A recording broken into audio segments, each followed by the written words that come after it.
The scream pierced through the cheers of 3,000 spectators like a knife through silk. In that frozen moment at the Black Rodeo USA in Scottsdale, Arizona, the world seemed to stop spinning.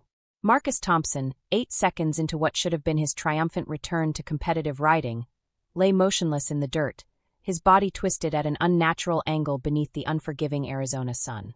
Blood seeped into the arena sand, creating dark patches that would haunt the memories of everyone present. The massive Brahma bull, Thunder Strike, stood over him for a terrifying heartbeat before trotting away, seemingly indifferent to the chaos erupting around the arena. The silence that followed was deafening. No cheers, no announcer's voice, just the collective held breath of thousands. "Get the medics! Now!" shouted Jasmine Rodriguez from the announcer's booth, her voice cracking with panic as she watched the scene unfold below. Her hands trembled as she reached for the emergency radio, the same hands that had been applauding just moments before when Marcus had climbed onto the back of the beast that had now possibly ended everything. Dr. Sarah Chen was already vaulting over the arena fence before the official call came through her radio. As the event's head medical coordinator, she had witnessed countless injuries over her 15 years in rodeo medicine, but something about Marcus's stillness sent ice through her veins. Her medical bag bounced against her hip as she sprinted across the sand, her mind automatically cataloging the worst-case scenarios. "Clear the area. Everyone back," she commanded, dropping to her knees beside Marcus. His face was pale beneath his black Stetson, which had somehow remained perfectly positioned despite the violent impact. She could see the rise and fall of his chest. He was breathing, but barely conscious. In the stands, Marcus's wife Elena gripped the metal railing so tightly her knuckles had gone white. Their daughter Sophia, home from Howard University for the weekend, stood frozen beside her mother, her cell phone halfway to her ear, forgotten in the shock of seeing her father lying helpless in the dirt. "Dad!" Sophia whispered, though she knew he couldn't hear her from the stands. The word caught in her throat, barely audible above the murmur of concerned voices rippling through the crowd. 20-year-old Damon Williams, who had been preparing for his own ride in the chutes, felt his stomach drop as he watched the medical team surround Marcus. The older man had been his mentor for the past 3 years, teaching him not just about riding technique, but about carrying himself with dignity in a sport where black cowboys still had to prove themselves twice as hard as everyone else. "Is he moving?" Damon asked anyone who would listen, but the cowboys around him were just as stunned, their usual bravado replaced by genuine fear. Dr. Chun worked with practiced efficiency, checking Marcus's pulse and examining his spine. "Marcus, can you hear me? I need you to try to wiggle your fingers if you can." The arena's emergency protocol kicked into gear with military precision. Paramedics wheeled a stretcher across the sand, while additional medical staff cordoned off the area. The announcer, veteran broadcaster Tommy Jefferson, struggled to find words that could address the gravity of what had just occurred. "Ladies and gentlemen," Tommy's voice echoed through the speakers, stripped of its usual enthusiasm, "we're going to take a brief intermission while our medical team tends to our rider. Please remain calm and in your seats." But nobody was calm. The Black Rodeo USA had been a celebration of heritage, skill, and community for over 3 decades. This was supposed to be Marcus Thompson's comeback ride, his return to competition after 5 years of focusing solely on training younger riders. At 58, he had been the oldest competitor in today's bull riding event, but his experience and reputation had made him a crowd favorite. "I've got movement in his fingers," Dr. Chin announced to her team, and the small crowd of cowboys and officials around them released a collective sigh. "Marcus, I need you to stay still. We're going to get you out of here." As the stretcher was positioned beside him, Marcus's eyes fluttered open. The first thing he saw was the concerned face of Dr. Chun, then the circle of worried cowboys above him. The pain hit him like a freight train, a burning sensation that started in his lower back and radiated down his legs. "Thunder Strike," he managed to whisper, his voice barely audible. "The bull's fine," Dr. Chin replied, though she wondered why that was his first concern. "Right now, I need you to focus on staying still while we get you to the hospital." The crowd watched in tense silence as Marcus was carefully loaded onto the stretcher. Every movement was deliberate and slow, the medical team taking no chances with what could be a spinal injury. As they wheeled him toward the waiting ambulance, spontaneous applause began in one section of the stands and spread throughout the arena. Not the wild cheers that usually accompanied successful rides, but the respectful, worried applause of a community rallying around one of their own. Elena and Sophia made their way down from the stands, pushing through the crowd with the determination that only family members possess in a crisis. Elena's mind raced through 25 years of marriage, remembering all the times she had begged Marcus to give up rodeo, all the arguments about the dangers of the sport, and how he had promised this would be his last competitive ride. "Mrs. Thompson?" Dr. Chen approached them as they reached the arena floor. "I'm going to ride with him to Phoenix General. His vitals are stable, and he's responsive, but we need to do imaging to determine the extent of his injuries." "How bad is it?" Elena asked, though part of her didn't want to know the answer. "I won't know for certain until we get the X-rays and MRI results, but he is feeling in his extremities, which is encouraging." As the ambulance pulled away, its red and blue lights cutting through the desert afternoon, the reality of what had happened began to settle over the arena. The Black Rodeo USA would continue. The show always went on, but something fundamental had shifted. The atmosphere of celebration had been replaced by a sobering reminder of the risks these athletes faced every time they climbed onto the back of a 2,000-pound animal. Jasmine Rodriguez stood in the announcer's booth, staring at the blood-stained sand being raked over by the ground crew. In 30 years of attending this rodeo, she had never seen an injury this severe. Marcus Thompson wasn't just any rider. He was a legend, a mentor, and a symbol of what the Black Rodeo community represented. His fall felt like more than just a personal tragedy. It felt like an omen. "What do we do now?" asked her assistant, Maria Santos, who had been coordinating the event schedule. Jasmine took a deep breath, knowing that hundreds of people were looking to her for guidance. "We honor Marcus by continuing, but we make sure everyone understands what just happened here. This isn't a game." In the competitor area, the remaining bull riders gathered in small groups, their usual pre-competition joking replaced by hushed conversations about safety protocols and the inherent dangers of their sport. Damon Williams sat on a hay bale, his riding gear still on, trying to process what he had witnessed. "You still planning to ride?" asked veteran cowboy Carlton Hayes, a 42-year-old from Texas who had been competing professionally for over 20 years. Damon looked up, his young face etched with uncertainty. "Marcus always said that fear is just excitement without breath. But right now I'm having trouble finding my breath." Carlton nodded, understanding completely. "That's the thing about this sport. One second you're flying high, feeling invincible, and the next second you're reminded that every ride could be your last." Marcus knew that better than anyone. The afternoon sun continued to beat down on the arena, but the shadow cast by Marcus's accident seemed to darken everything. As the ground crew finished preparing for the next event, small clusters of spectators began making their way to the exits. Some couldn't stomach watching more bull riding after what they had witnessed. Others stayed out of loyalty to the sport and respect for the remaining competitors. In the medical tent, Dr. Chen's staff worked to restock supplies and prepare for the possibility of additional injuries. The accident had been a stark reminder of why their presence was so crucial at these events. Sarah had seen riders walk away from falls that looked devastating, and had also seen seemingly minor incidents result in career-ending injuries. There was no predicting the outcome when human bodies collided with animal force. "Dr. Chen," one of her nurses approached. "Phoenix General just called. They're taking Mr. Thompson straight to surgery. Preliminary X-rays show possible fractures in his L3 and L4 vertebrae." Sarah closed her eyes briefly, feeling the weight of the diagnosis.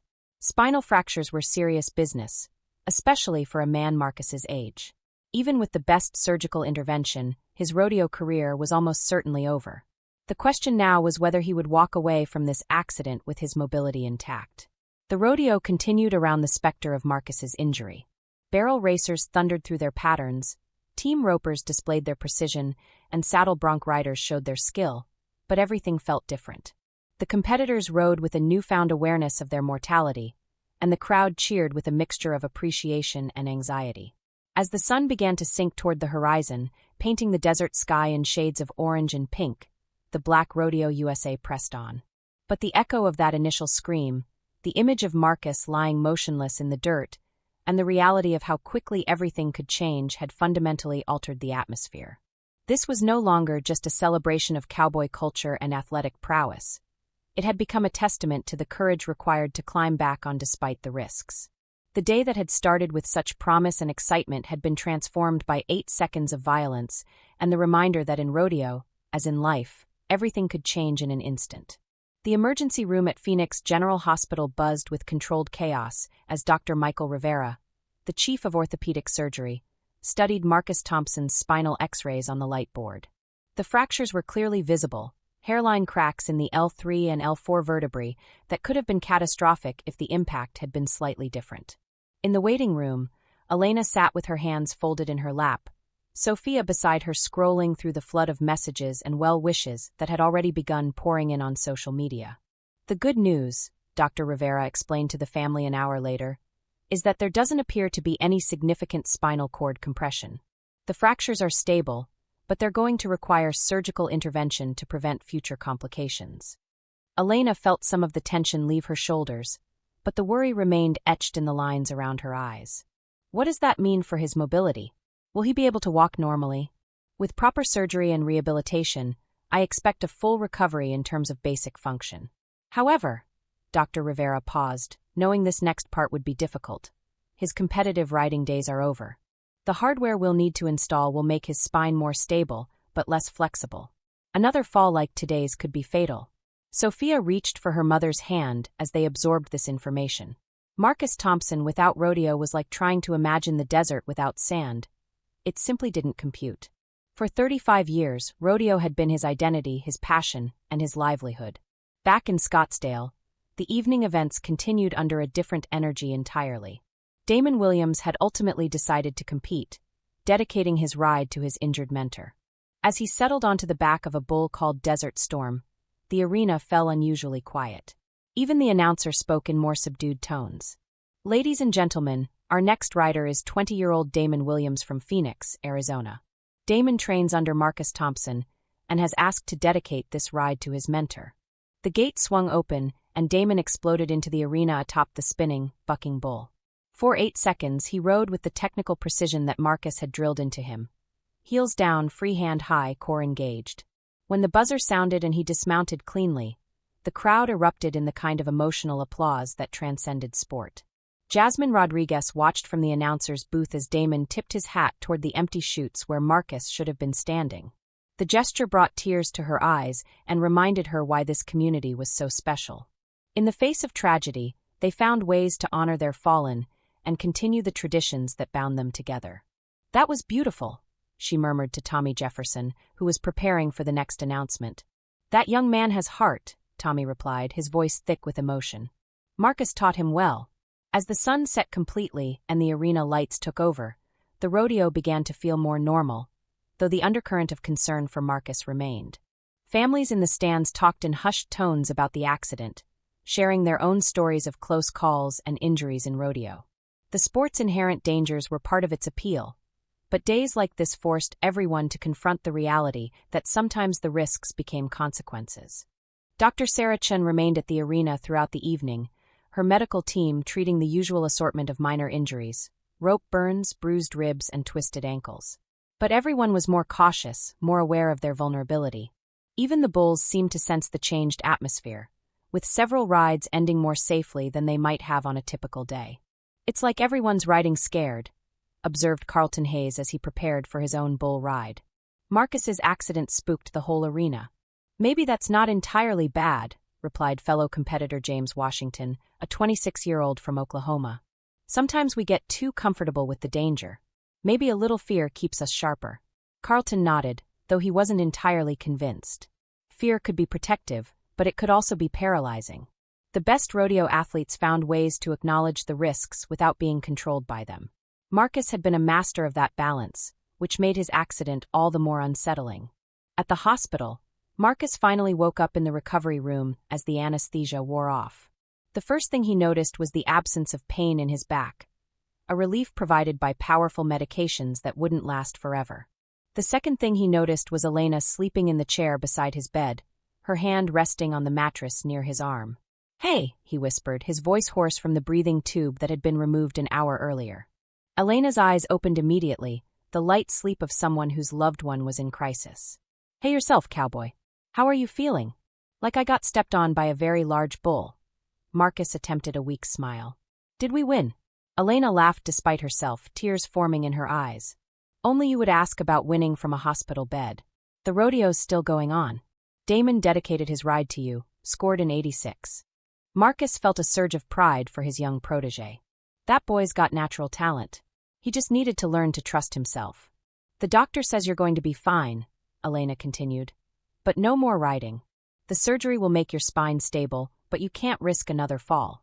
Marcus absorbed this information quietly. He had known this day would come eventually. Every rider did. He just hadn't expected it to arrive quite so dramatically. What about the ranch? The training program? We'll figure it out, Elena assured him. Right now, just focus on getting better. But Marcus's mind was already racing ahead to the implications. His small ranch outside Phoenix had become a training ground for young black riders seeking to break into professional rodeo. Without his competitive credibility, would sponsors still support the program? Would parents still send their children to learn from a washed-up rider? Back at the rodeo, the evening was winding down with the final bull riding event. The atmosphere had gradually returned to something approaching normal, though the memory of Marcus's accident lingered like smoke in the desert air. Jasmine had made the decision to dedicate the entire weekend to Marcus, with all proceeds from concessions going toward his medical expenses. Ladies and gentlemen, Tommy Jefferson announced as the final rider prepared, this has been an emotional day for our rodeo family. We've been reminded that the cowboys and cowgirls who compete in these events are true athletes, taking real risks to entertain us and preserve a vital part of American culture. Let's make sure our final rider tonight knows how much we appreciate their courage. The last bull burst from the chute carrying a 19-year-old from New Mexico named Rico Valdez. The young man rode with abandon, perhaps inspired by the day's events to seize his moment in the spotlight. When he successfully completed his 8-second ride, the crowd gave him a standing ovation that seemed to wash away some of the day's tension. As the arena began to empty, the competitors gathered in the area behind the chutes. The conversation inevitably turned to Marcus and what his accident meant for all of them. These men and women knew they were part of a dangerous sport, but they rarely talked about it so directly. Marcus always said that rodeo chooses you, Damon reflected, still wearing his chaps and spurs. You don't choose rodeo. But days like this make you wonder if it's choosing to let you go. Maybe, Carlton replied. But I think Marcus would say that leaving on your own terms is better than being carried out. He's alive, he's going to recover, and he'll still be part of this community. That's more than a lot of riders can say. Dr. Chin began packing up her medical equipment, grateful that Marcus's injury had been the most serious of the day. As she loaded her supplies into the ambulance, she reflected on the delicate balance between safety and authenticity that defined rodeo medicine. These athletes weren't just performers. They were preserving a way of life that had shaped the American West for generations. Long day, observed her lead paramedic, James Martinez, as they secured the last of the equipment. They always are during rodeo season, Sarah replied. But today felt different. When someone like Marcus gets hurt, it reminds everyone that this isn't just entertainment. These people are risking their lives to keep their culture alive. The arena lights began shutting down in sections, casting long shadows across the sand that had been raked smooth again, hiding any evidence of the day's drama. The vendors packed up their goods, the sound crew loaded their equipment, and the grounds crew began the process of returning the arena to its everyday configuration. Jasmine remained in the announcer's booth long after everyone else had gone, staring out at the empty arena and thinking about the responsibility she felt to this community. The Black Rodeo USA wasn't just an event. It was a statement about belonging, about claiming space in a sport that hadn't always welcomed riders who looked like her grandmother. "You okay up there?" called Damon from below, having noticed the lights still on in the booth. "Just thinking," Jasmine replied. "About Marcus, about what this all means." "He's going to be okay," Damon said with the confidence of youth. "And he's going to keep training riders like me. This sport needs people like Marcus Thompson."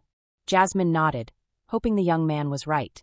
As she finally turned off the booth lights and headed for her car, she could still feel the weight of the day's events. Tomorrow would bring new challenges as the rodeo community rallied around one of their own. But tonight, she was simply grateful that Marcus was alive and that the sport that had given them all so much would continue. The desert night settled over Scottsdale, cool and clear after the heat of the day. In hospital rooms and ranch houses across Arizona, people connected to the Black Rodeo USA were processing what they had witnessed and what it meant for their tight-knit community. Some would have nightmares about the sound of Marcus hitting the ground. Others would be inspired by Damon's courageous ride and the way the community had rallied together. But all of them would remember this day as a reminder that in rodeo, as in life, everything could change in 8 seconds. 3 weeks after the accident, Marcus Thompson sat in his wheelchair on the covered porch of his ranch house, watching Damon Williams work with a young horse in the round pen. The surgical hardware in his spine was healing well, according to Dr. Rivera, but the psychological adjustment to his new limitations was proving more challenging than the physical recovery. "He's rushing the approach," Marcus called out, his voice carrying the authority of decades of experience despite his current position. "Slow it down, Damon. Let the horse come to you." Damon adjusted his technique immediately, and Marcus felt a familiar satisfaction in teaching, even if he could no longer demonstrate the skills himself. The ranch had become busier than ever since his accident, with young riders from across the Southwest coming to train under the man who had survived Thunderstrike. Elena emerged from the house carrying a cup of coffee and the morning mail. Among the usual bills and advertisements was a letter from the Professional Bull Riders Association, recognizing Marcus's contributions to the sport and offering him a position as a youth development coordinator. The irony wasn't lost on either of them. His greatest career opportunity had come only after his riding career had ended. "Looks like someone wants to put you to work," Elena said, handing him the letter. Marcus read through the offer carefully, his weathered fingers tracing the official letterhead. "They want me to travel to different communities, help develop training programs for young riders. Good money, good benefits, chance to make a real difference." But Elena could hear the hesitation in his voice. "But it would mean leaving all this." Marcus gestured toward the ranch, where 3 young riders were working with horses and practicing their rope work. "These kids don't just need technique training. They need somewhere to belong." The sound of an approaching pickup truck interrupted their conversation.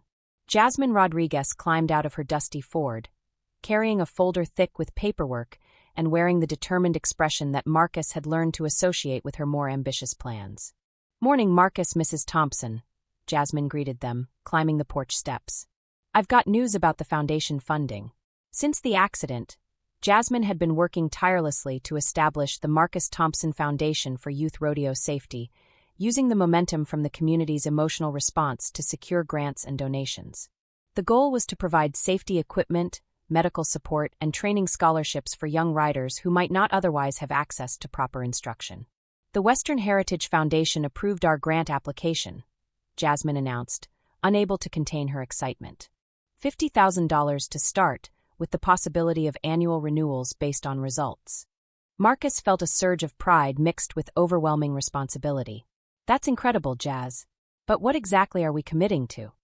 "Safety clinics, equipment subsidies, and most importantly, a scholarship program that would bring disadvantaged kids here to the ranch for intensive summer training," Jasmine explained, spreading the documents across the porch table. "Think about it, Marcus. Kids from inner cities, from reservations, from farming communities where rodeo is a dream they can't afford to pursue." Elena watched her husband's face as he absorbed the implications. This was bigger than anything he had attempted before, but she could see the spark of enthusiasm that had been missing since his accident beginning to return to his eyes. "We'd need more facilities," Marcus mused, his mind automatically shifting into planning mode. "Better medical equipment on site, additional training areas, probably housing for the scholarship kids." "All covered in the grant proposal," Jasmine assured him. "Plus, Damon has agreed to stay on as an assistant instructor once he finishes his competition season." As if summoned by his name, Damon jogged over from the round pen, his face flushed with exertion and success. "Did you see that last session? I think we might have our barrel racer for the Youth Nationals." "More than that," Marcus replied. "We might have the foundation for something much bigger." Over the next hour, the 4 of them sketched out plans that seemed almost impossibly ambitious. The Marcus Thompson Ranch would become the Marcus Thompson Youth Rodeo Academy, a year-round facility dedicated to developing the next generation of Black and Hispanic rodeo athletes while emphasizing safety, education, and cultural preservation. "There's one more thing," Jasmine said as they wrapped up the planning session. "The Black Rodeo USA board wants to rename the annual championship trophy in your honor. The Marcus Thompson Memorial Trophy." "I'm not dead yet," Marcus protested with a laugh. "No, but your competitive career is," Jasmine replied gently. "And this way, every year, young riders will be inspired by the story of a man who turned his greatest setback into his greatest contribution." That afternoon, as the desert heat drove everyone indoors for a midday break, Marcus found himself alone in his workshop, looking at the collection of buckles, ribbons, and photographs that documented his 35-year rodeo career. The accident had forced him to confront the reality that this chapter of his life was over, but the morning's planning session had shown him that an entirely new chapter was beginning. His reverie was interrupted by a knock on the workshop door. Dr. Sarah Chun stood in the doorway, looking less clinical than usual in jeans and a Western shirt.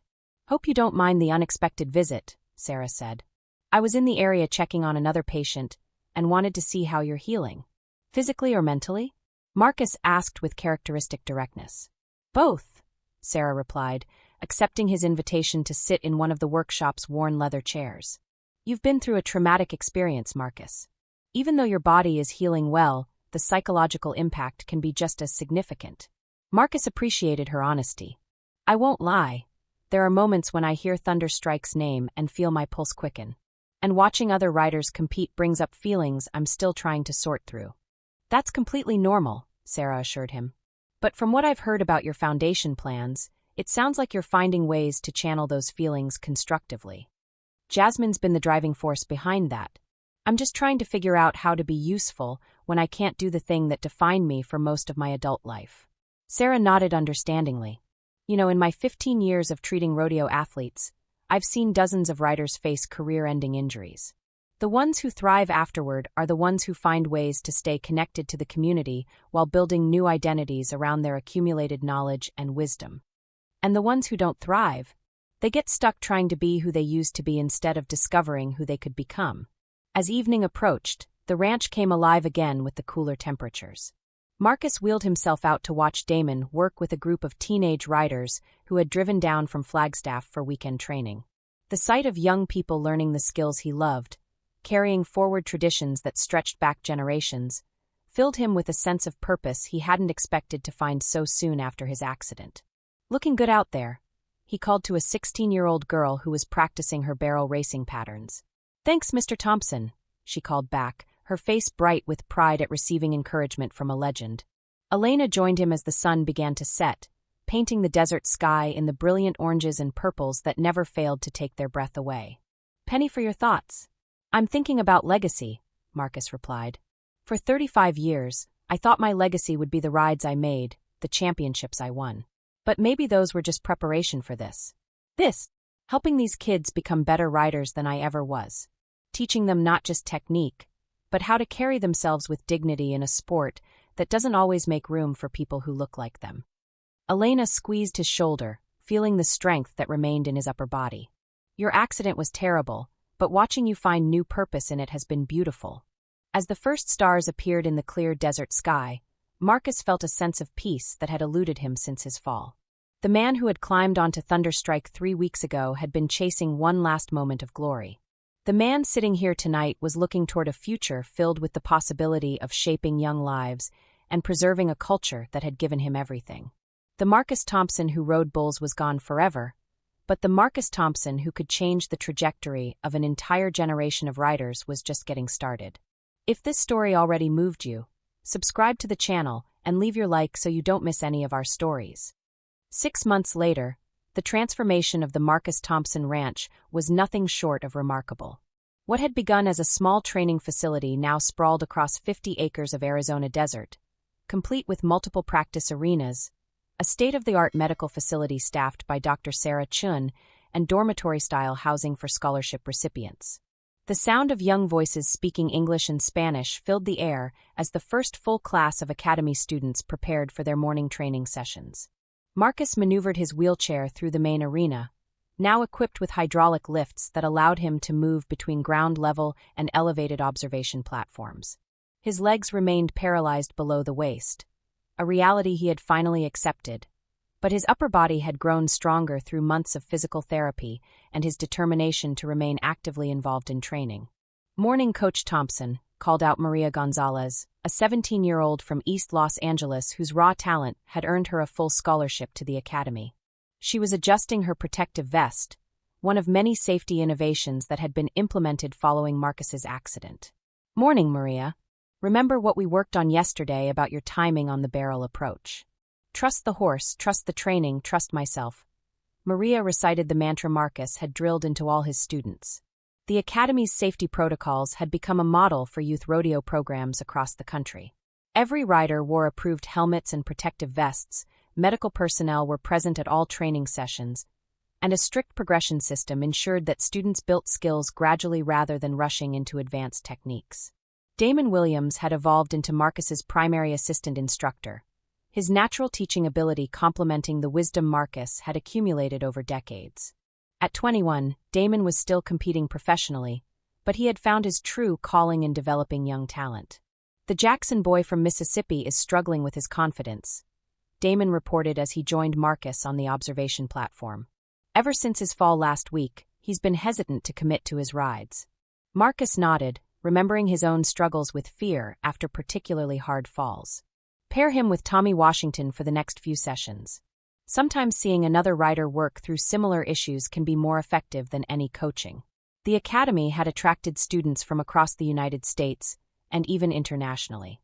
Young riders came to learn not just technical skills, but the cultural significance of rodeo in Black and Hispanic communities. Marcus had developed a curriculum that combined athletic training with history lessons, ensuring that students understood they were carrying forward traditions that their grandparents and great-grandparents had fought to preserve. Coach Thompson, Jasmine Rodriguez approached with her usual purposeful stride, but Marcus could see worry in her expression. "We need to talk about the PBR sponsorship." Marcus felt his stomach tighten.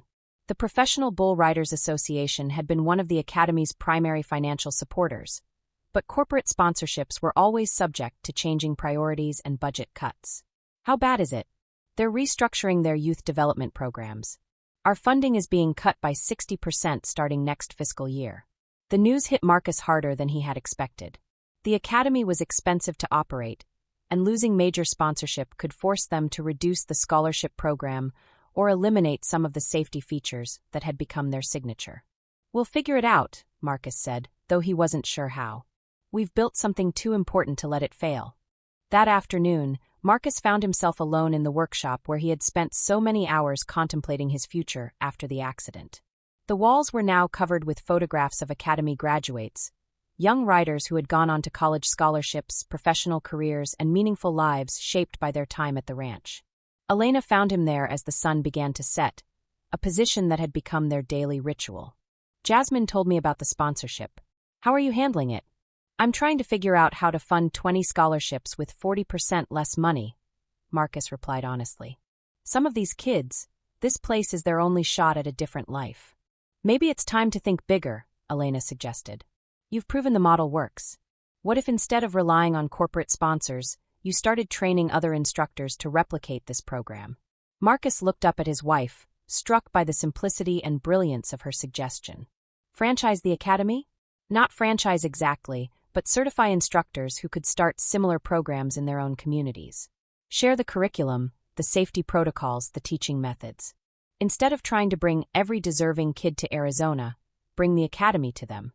The idea began to take shape in Marcus's mind. He could envision Academy-certified programs in Texas, Oklahoma, California, anywhere there were young riders who needed guidance and support. The initial investment would be smaller for each location, making them more sustainable, and the impact could be exponentially greater. "I would need to travel," Marcus said, already thinking through the logistics. "Visit potential sites, train instructors, maintain quality standards." "You've been looking for a reason to get back on the road," Elena pointed out. This could be it. Over the next several weeks, Marcus threw himself into developing what he began calling the Academy Network. He created detailed training manuals, safety protocols, and certification requirements for instructors who wanted to establish Academy programs in their communities. Dr. Sarah Chun helped develop standardized medical protocols, while Jasmine worked on the legal and administrative frameworks. The first pilot program launched in Houston, Texas, with Carlton Hayes as the certified instructor. Carlton had retired from competition the previous year and was eager to give back to the sport that had shaped his life. Within 3 months, the Houston Academy had 15 students and a waiting list of 30 more. "It's working," Carlton reported during a video conference with Marcus and the Arizona team. "The kids here are hungry for this kind of instruction, and the community is rallying around the program. We've got local businesses offering scholarships and volunteer support." Marcus felt a surge of pride and possibility. How's the safety program being received? Better than I expected. Parents appreciate that we're taking precautions seriously, and the kids are buying into the idea that protective gear is part of being a professional.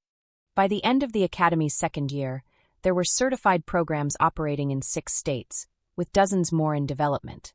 Marcus had become a frequent traveler again, but instead of chasing rodeo competitions, he was building a network of training facilities that could serve hundreds of young riders. The day of the second annual Black Rodeo USA in Scottsdale arrived with perfect weather and a crowd even larger than the previous year.